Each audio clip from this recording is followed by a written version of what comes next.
I was 27. A lot of the trauma that I went through, I hadn't really taken care of it the appropriate way or the right way every single time. So when I retired, I made it a big point to actually tackle these issues. And it was something that, oh, it was a struggle.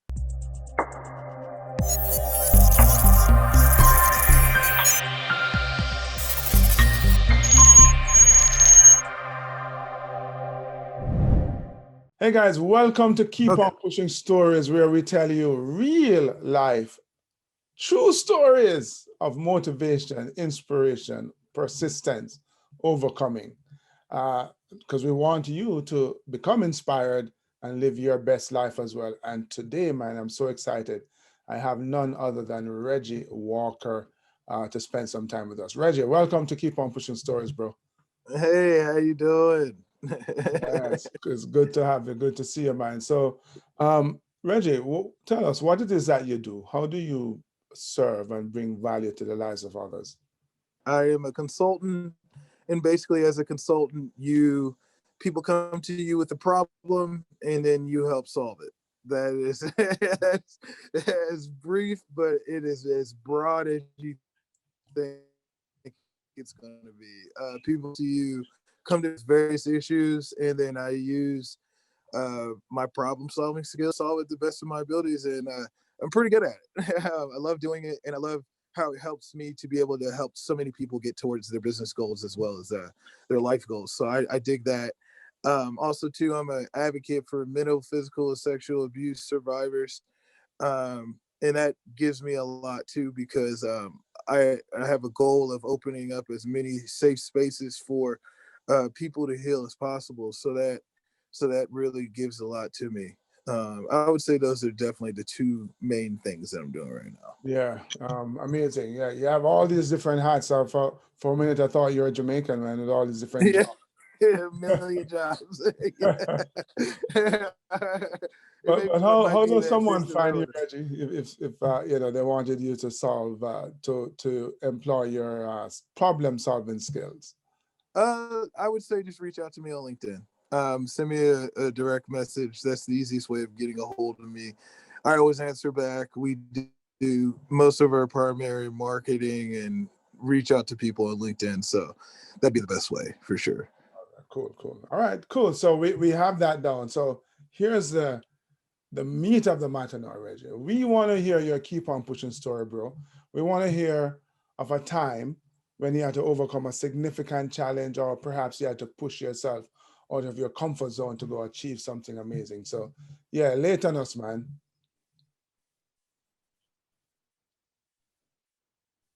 Ooh, okay. I would say I retired.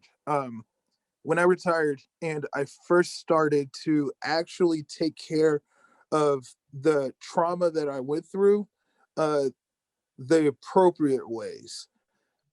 I would say that was probably one of the most difficult situations I've ever been through because I was 27. A lot of the trauma that I went through, I hadn't really taken care of it the appropriate way or the right way every single time. So when I retired, I made it a big point to actually tackle these issues, and it was something that, oh, it was a struggle. Yeah, can you Um, expound on, you said the traumas that you went through? Can you expound? yeah. From the period of from 4 to 12, I got molested, and growing up, I also suffered through a lot of mental abuse as well as physical abuse. So I had a lot of trauma that I kind of just carried with me, like boulders.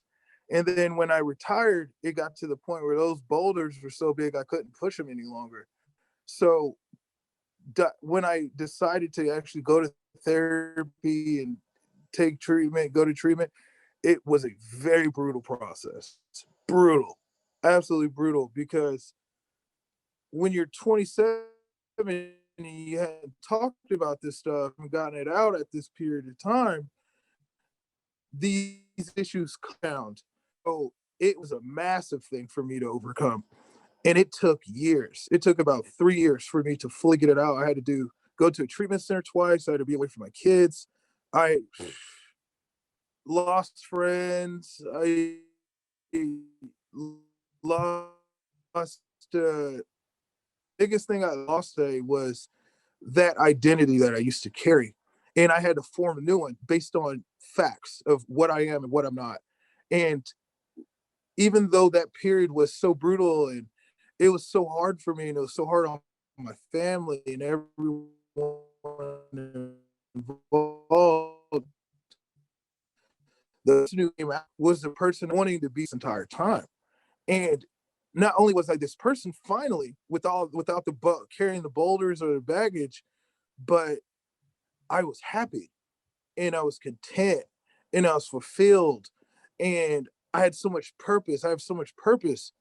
And it felt like for years I was looking for somebody to help me become this person. But then what actually ended up happening was when I stopped running from myself, I found myself in a way.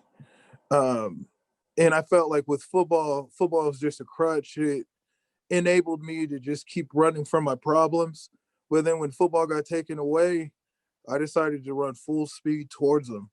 And it was one of the biggest fights I've ever fought, but I came out on top. And that's a big reason why I talk about the issues that I have and so candidly, because I know I know the process. I know if people want to go through it, they can do the same thing too. It's just you got to run towards it. Mm. Um, and that fight is something in the ability that I know I've gained from fighting that fight and getting through it. It's completely invaluable. Completely invaluable for me. I know it's going to skyrocket me forward. Yeah, awesome. So, what did you learn from that experience, my man? That I'm a lot stronger than I thought it was. Way stronger than I thought it was. Yeah. And that your emotions are a good thing. They teach you a lot about yourself, so it's okay to sit with them. Matter of fact, you should spend some time each day just sitting with yourself and understanding why you're feeling what you're feeling, because these are like little windows to yourself that if you can just walk through them, it's going to tell you so much, just invaluable knowledge about yourself. And that, and then also too that I'm a lot more sensitive than I thought I was. I have But I have not the ones emotions, you I have expect to hear from an feelings. NFL linebacker, are they? Yeah, it's crazy because on one hand, like I'm the guy that like if I'm in a dog fight, I'm gonna be the dog that's gonna come out on top. Like I'm gonna be that guy. But I'm also the guy that if we're watching a Disney movie with my girls and that movie's sad enough, I will cry. It will happen. Like I've watched Moana 10 times and cried 10 times. Like I'm that guy too. Yeah. Um, but I like being aware of everything that I am and not closing any of those sides off and just walking with what I am. There's so much power in it compared to what I thought it was. Uh, I thought it was weakness to really be aware of my emotions and to walk with what I'm feeling. But no, there's so much power in it. And people really feel that. And it really opens them up to do the same, which is crazy. It is crazy to see it. That's why I talk. Yeah. I feel like every time I talk, someone else talks. Indeed. And then now we got a discussion. Yeah. Yeah. Good. That is actually powerful. There's so much power in just embracing all of who you are, the rough and tough and macho side, and the side that will cry at a Disney movie. It is so true, and all of us, Yeah. yeah, we could do well with connecting with ourselves that way. So, Emma, thank you for sharing that amazing story and even more powerful lessons from your experience. Thanks again. No problem. No Thank, problem. Anytime. Absolutely. Hey guys, if you enjoyed this, if you found it valuable, please leave a comment below, hit that subscription button and the notification bell, because you'll get a notification every single time we share one of these amazing videos. But as well, share it. Don't keep it. Make sure you share it because your friends want to be inspired. And in fact, if you visit my website, www.devonharris.com, and subscribe to our newsletter, you will get this straight to your inbox. So check us out. Until we connect next time, yeah, man, keep on pushing.